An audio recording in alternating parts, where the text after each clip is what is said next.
Who do you think of when I say the most epic villain design of all time? Maybe you think of Darth Vader, or Megatron, or this Dark Souls boss. You would all be wrong, for by far the coolest and most epic villain design of all time is the Litch King. Ever since I saw him as a 12-year-old boy, I was awestruck by just how cool this guy is. And arguably the coolest part of his whole design is his sword, Frostmourne. So that is what we're going to be making today. I'm super excited for this one. Let's get into it. So in part 1 of making this sword, we're going to do kind of a 7-step process. Number 1, the handle. Number 2, the pommel. Number 3, the skull on the guard. Number 4, the blades on the side of the sword. Number 5, the horns on the guard. Number 6 and 7, the rest of the guard, including these, and the skull on the end. Alright, so that's our plan. Let's start. So first up, I'm just using a quick plane with a reference image, and then I'm going to make a cylinder for the handle and put loop cuts and extrude it to make it fit the reference.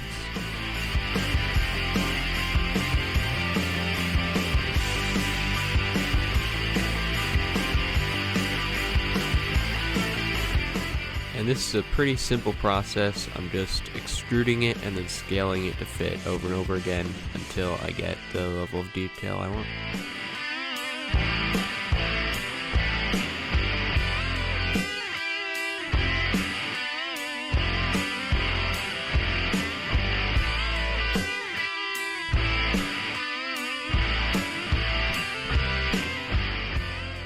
Now I'm going to add some cones onto the handle as the spikes.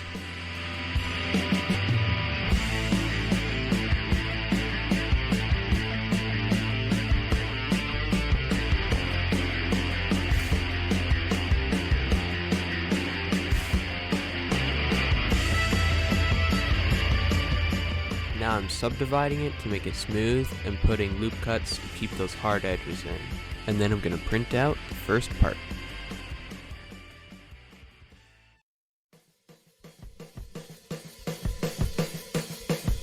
And now on to step 2.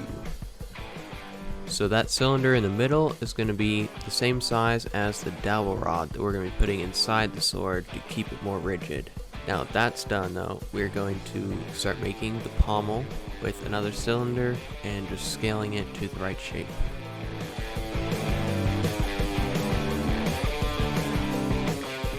So I subdivided it to make it smooth, and now I'm sculpting in some of the detail.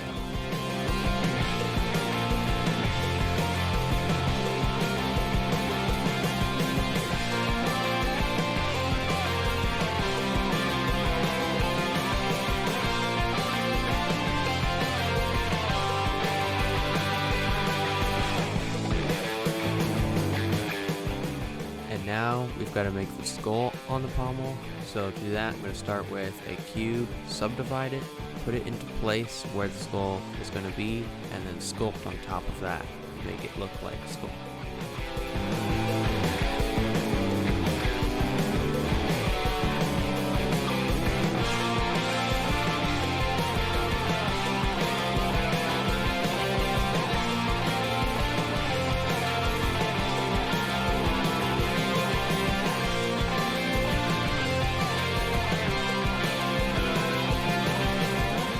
Now that one skull's finished, I'm just going to duplicate it around and on to the printing of part number 2.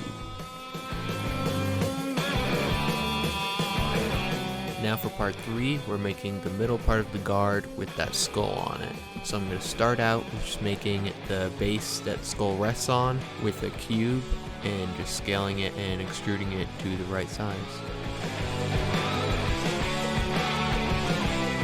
I subdivided it and added in loop cuts to keep the sharp edges, and then moved on to making the skull part.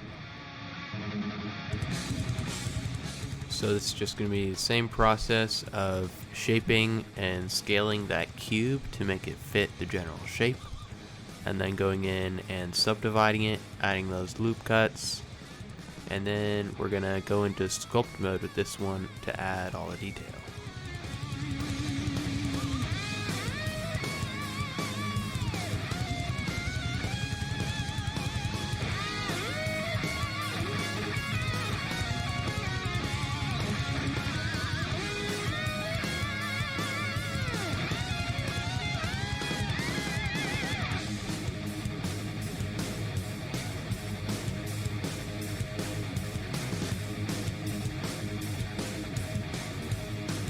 Now I'm just going to go into sculpt mode on the part it's resting on as well and add in a bit of engraving.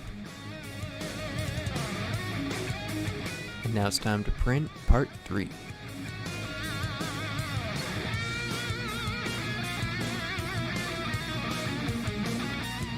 Now on to part 4, making the blades on the side of the guard. And as usual, we are starting with a cube and extruding and scaling until it fits the shape. And then we're going to subdivide and loop cut. Now we just need to go into sculpt, add a few runes, and then we can print it off.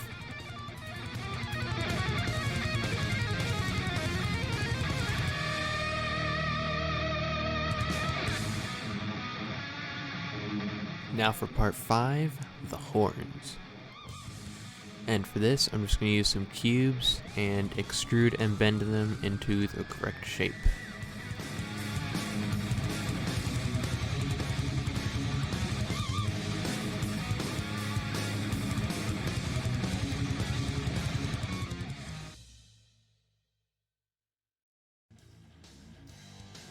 Now the horns are coming from both directions, so they kind of intertwine, and the second set kind of disappears into the first set. Now I'm just going to go into the sculpting mode and add a bit of texture onto the horns.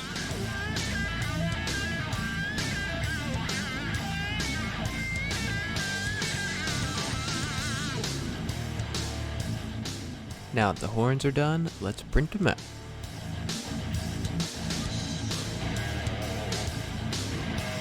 Now on to part 6, finishing up the guard. So for this part, I'm again using a cube and just extruding and shaping it to its right shape.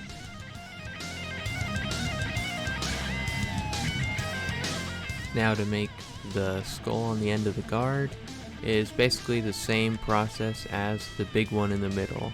I'm going to take this cube and subdivide it and stretch it to fit the shape. And I'm going to go into sculpting to add all the details.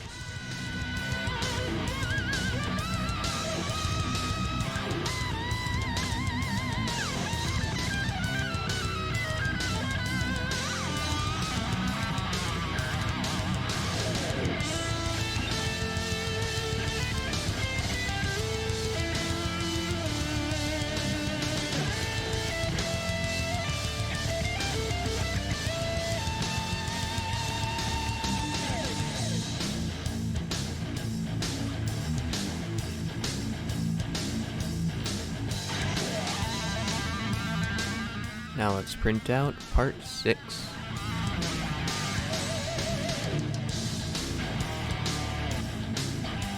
Alright guys, so here is all of the parts.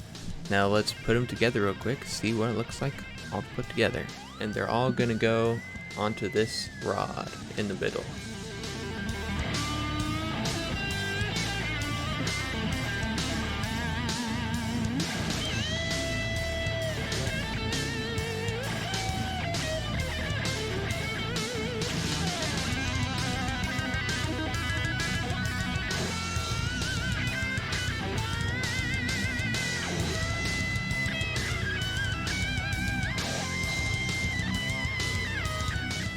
Alright guys, so this is the final handle.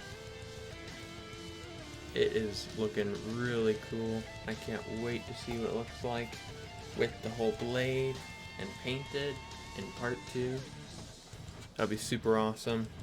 But in the meantime, while you're waiting for the next video on this, why don't you check out this one? You might like it as well. Thanks. Bye.